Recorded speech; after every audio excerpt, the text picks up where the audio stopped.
Hello everyone, it's Mark Goodacre here. Welcome to the NT Pod, a podcast all about the New Testament and Christian origins. It's episode 68, and today we're asking, what's the best beginning point for studying the historical Jesus?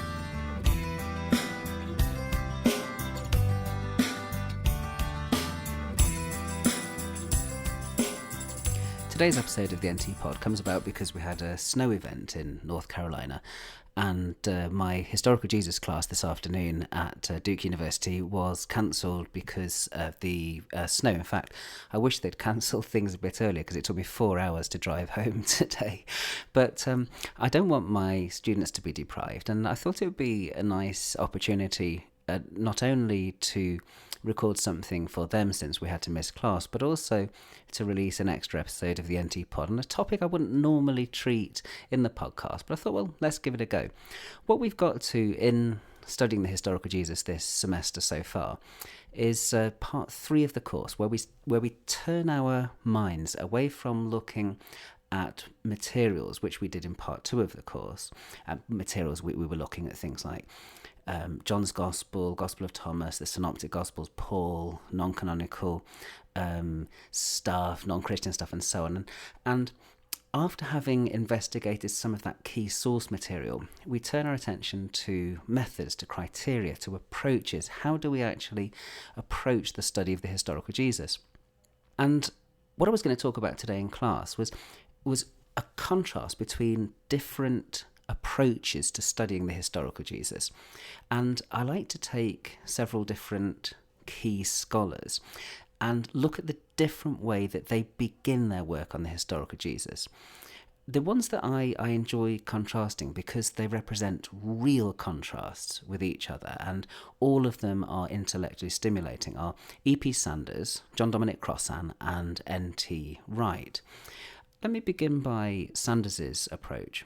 Sanders's approach is one that I'm probably most familiar with because he was the first person, I suppose, who really engaged me in studying the historical Jesus. I was lucky to be a student in Oxford when he was teaching in Oxford in the middle to late 1980s, and I used to adore his lectures on the synoptics, on everything, but I remember very clearly his lectures on the historical Jesus.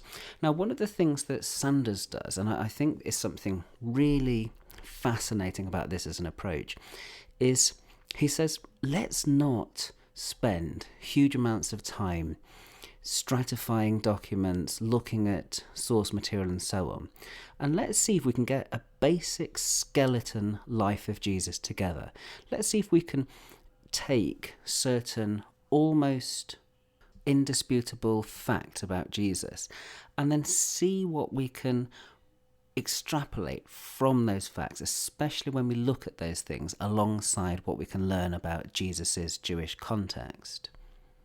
And the facts that Sanders placed special attention on were things like Jesus' baptism by John the Baptist. There were things like Jesus being a Galilean who preached and healed, Jesus calling disciples and speaking of there being 12, Jesus confining his activity to Israel, him being engaged in a controversy about the temple, getting crucified in Jerusalem by Roman authorities, and the fact that after his death, Jesus' followers continued as an identifiable movement, and that some Jews persecuted at least parts of the new movement. That's some of the key facts that he thinks are so certain about Jesus as to be not worth serious, lengthy debate. And the reason that he focuses on these is that he was sceptical about the possibility of achieving results by sifting endlessly sayings material like a lot of people had done in the scholarship before him. See, Sanders is writing in the 1980s after a period which is sometimes labelled the New Quest, in which people spent a lot of time looking carefully at sayings material and trying to sift specific things and saying Jesus was more likely to say this than he was to say that. And Sanders just found that didn't really get you anywhere. One of the things about sayings material, after all, is that there are real problems about context and nuance. We don't have Jesus tapes. And so even if you could be absolutely sure that Jesus said lots of the things that he's reported to have said in the Gospels, we still don't have the original context in which he said them, and we don't have the nuances in the way he said things. In other words, we haven't got something like we've got for Richard Nixon, the Nixon tapes, where you can listen back to things that Nixon actually said, and we know where he said them in the Oval Office, and we know who he was talking to a lot of the time, and so on. We don't have that with Jesus. We don't even have reports of sayings in the language in which he spoke them, because the Gospel's written in Greek. And the great thing about Sanders's almost indisputable facts is that so many of them really are things that most historical Jesus scholars would agree on. Everybody thinks that Jesus had a connection with John the Baptist, so it's really worth spending time thinking about that. Everybody sensible thinks that Jesus was crucified in Judea in the first century. So you've got really important key things, and things that you can do a surprising amount with. And much of Sanders's portrait of Jesus as a sort of Jewish restoration prophet emerges from his isolation of those key, almost indisputable facts about Jesus. Now, unfortunately, the promise that offered for taking historical Jesus studies forward, and I just think it's a great idea for a starting point to try and, taking certain things that we can all agree on and then working from those to a bigger picture. The promise actually rather dissipates, sadly, because it doesn't cause the kind of revolution in Jesus studies that it might have done, not least because the same year that Sanders publishes his Jesus and Judaism is the same year that the Jesus Seminar in the USA begins its work, 1985, and Robert Funk has a completely different kind of approach to the historical Jesus, and it's that I want to turn to take a look at next.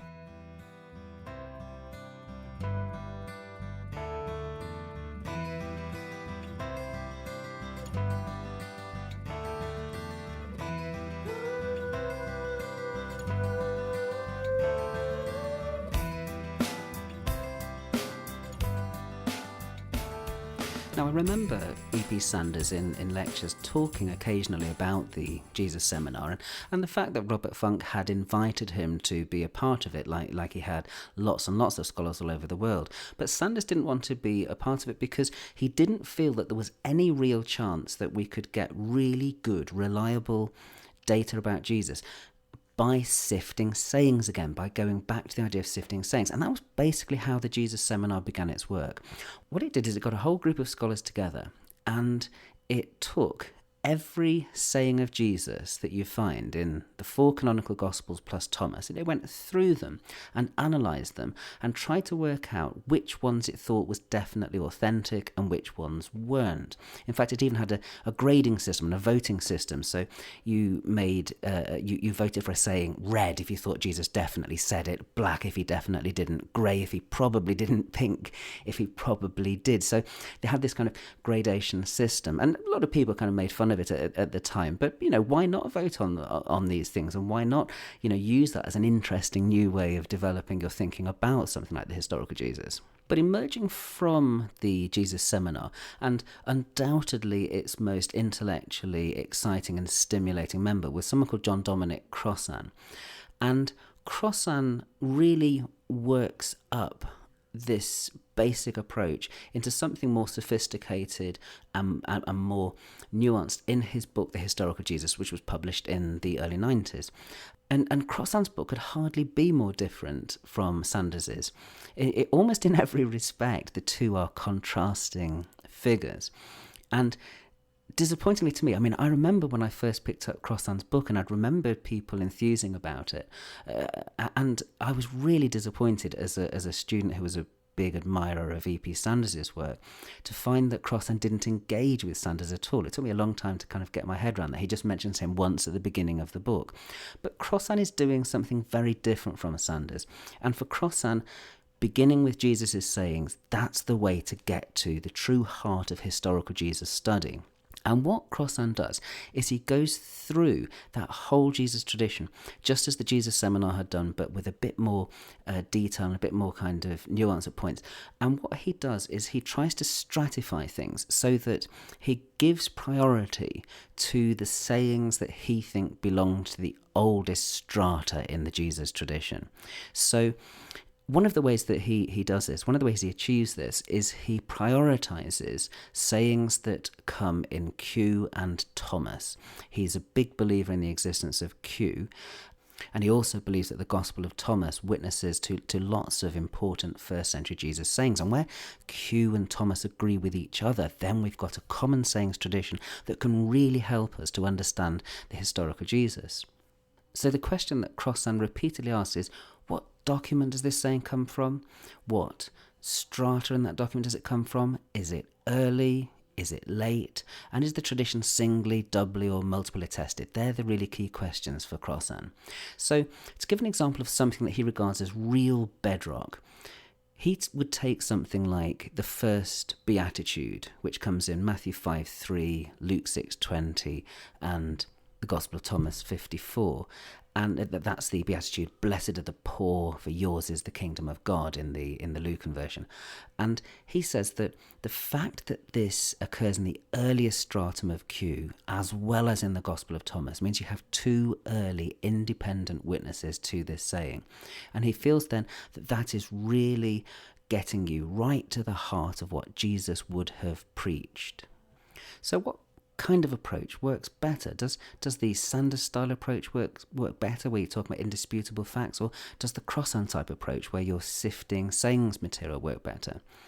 Well, I suppose regular listeners to the podcast will know that I am skeptical of the existence of Q, and I'm also someone who believes that the Gospel of Thomas is familiar with the Synoptic Gospels.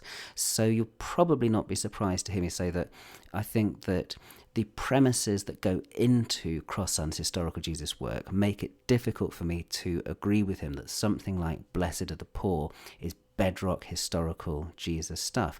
I mean, I think that if you take something like that, take the first beatitude, then what you have is you have a beatitude in Matthew, blessed are the poor in spirit, which Luke is familiar with and characteristically reworks in so that we have blessed are the poor, and he has this kind of eschatological reversal thing going on with woe to the rich, which very, very characteristic of Luke. And then Thomas, who is familiar, I think, and argue with the Synoptic Gospels, knows the Lucan version of that Matthean beatitude. So I find it difficult to make something like that the starting point for historical Jesus work, to make that kind of bedrock data on which to kind of move things forward. I feel a bit more comfortable with a Sanders style approach, which takes key events, key personalities like John the Baptist, like the 12, and asks us what we can conclude about people like that. And just to give one very obvious example of something that you can get from knowing that Jesus was associated with John the Baptist and that he had 12 disciples, is that they both give you an insight into Jesus as some kind of apocalyptic eschatological prophet figure. He is like John the Baptist in that he preaches about a coming kingdom, a coming apocalypse, a coming change. And he is someone who calls together 12, and maybe he's called together 12 because he sees them as in some way as fulfilling the idea of 12 tribes of Israel, having 12 disciples that will judge the 12 tribes of Israel. But I mentioned at the beginning that those aren't the only approaches to the historical Jesus that we might want to discuss. One other figure, very important in recent historical Jesus work, very much worth considering as well, is N.T. Wright, Tom Wright. He was also a teacher of mine in Oxford. I just happened to be very lucky to have been a student in Oxford when characters like Tom Wright and Ed Sanders were there, and there were many other great people there too. Now Tom Wright has a very different approach from both Crossan and from Sanders. He himself would associate his work more with Sanders's than with Crossan's. He regards his work as being part of a third quest of the historical Jesus, and the third quest, and I've podcasted about this before, his third quest basically features people who are interested in reconstructing Jesus as an eschatological figure, as an apocalyptic eschatological kind of figure. So he would align himself with Sanders in that respect rather than with John Dominic Crossan. And in fact, Wright and Crossan are often in direct argument with one another. You can read interesting reviews of each other's work by each of those two. What I want to stress, though, here is how different Wright's starting points are from the starting points of a Crossan or a Sanders. Because for Wright, there is no question of sifting sayings to work out, is this one more authentic than that one? Is this one from an earlier source than that one? Because he simply isn't interested in doing that type of work. For Wright, you begin with a sort of critical realist approach in which you put all of the data from the Synoptic Gospels on the table, and you don't question the historicity of any of that material, at least not from the get-go, from the starting point. What you do is you see if you can get as much as possible of that data and work it into your synthesis of the historical Jesus. So what Wright will do is he will never at any point in his book Jesus and the Victory of God, which is his longer book on the historical Jesus from 1996, he will never at any point say, well, actually, I'm not sure if this event actually happened. I'm not sure if that happened. And it means that he can really use a lot of the data in his reconstruction of the historical Jesus. And in fact, he spends a lot of time using Luke's parable of the prodigal son from Luke 15, which is not something that most people would begin their historical Jesus work with. It is, to be fair to Wright, not quite right to say that he just takes everything in the canon at face value, because for one thing, he doesn't deal with John's Gospel much at all in his historical Jesus work. And there may be something I know a lot of people find it quite refreshing in Wright that you don't have to spend all of that time doing the kind of source critical work, the redaction critical work, all that kind of sifting of sources and all the rest of it. I must admit, as someone whose food and drink, whose kind of meat and drink is sifting source material, I just love as any regular listener will know, I love the synoptic problem. I love source criticism. I've really enjoyed doing redaction criticism. I do find it myself a bit difficult as an approach to say we're just going to put that stuff on hold. For me, the historian surely always wants to say, don't they? The historian always wants to say something like, but did that actually happen? Or more precisely, how sure can we be that that happened? And how much can we trace that to the earliest sorts of materials? And this is one of the areas where I think it's worth bringing up John Dominic Crossan again, because to be fair to John Dominic Crossan, and this is one of the areas where he's criticised Tom Wright, the historian surely wants to ask those kind of historical questions. We just can't resist asking those kind of questions. And the danger about just taking all of the data without questioning the historicity of any of it is that we could end up with a picture of the historical Jesus that mixes good, more reliable traditions with other things which really point much less obviously to the historical Jesus. So I think that's one area where, even though I disagree with a lot of Crossan's results, especially his focus on Q and Thomas, nevertheless I think his instincts in terms of asking tough historical questions are, for me, the right instincts for the historian. So there's three approaches, different approaches to the historical Jesus.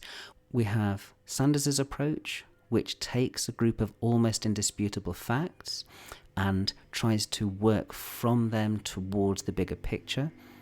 But one of the difficulties with that is that it turns out that a lot of his almost indisputable facts are the kind of things that some people will dispute. Others have also said, well, isn't Sanders basically just giving us the outline of the plot of Mark's Gospel? Or we've got Crossan's approach, in which we have someone who is really focusing in, just like the Jesus Seminar, on sifting sayings material, trying to get back to the beginning. But one of the problems with that is that you end up stressing things like Q, which I think are problematic, and the Gospel of Thomas, which I don't think is as early as Crossan wants to put it. Or on the other hand, we've got Tom Wright's approach, which just says maybe what we should do is put all of those sort of nitty-gritty historical questions to one side and just take all the data and see what we can do with it, treat it as innocent until proven guilty. But that approach runs aground in that so many of us that love that stuff and love doing historical, critical work will always find it a little bit tough to say that we need to put that stuff on hold. Well, anyway, that's 3 key figures on the historical Jesus and their contrasting approaches, each of them beginning the study from a slightly different spot. What I'd like to explore next time is to return to the topic of criteria in Jesus research. In a couple of NT pods back in 2012, I dealt with criteria in historical Jesus research, and I never finished getting through my discussion of those. And I'd like to return to that in this context too, especially as it was something I was going to begin covering in today's class too. But thanks for listening to this episode of the NT Pod. You can find more episodes on the web at podacre.blogspot.com, and you can find me on iTunes or Duke University's iTunes U. Go to Facebook, NT Pod, or Twitter, NT Pod as well. And special greeting to my historical Jesus class. Sorry that we couldn't meet together today because of the snow. And I look forward to seeing you all soon. And to everyone else, thanks for listening, and bye-bye. Oh, one more thing. That was a lot longer than usual, wasn't it? I'm afraid it clocked in at 20 minutes or so after editing. I'm not planning on doing that regularly in the future. Let's return to the normal 10-12 minute format next time. Blame it on the snow, okay?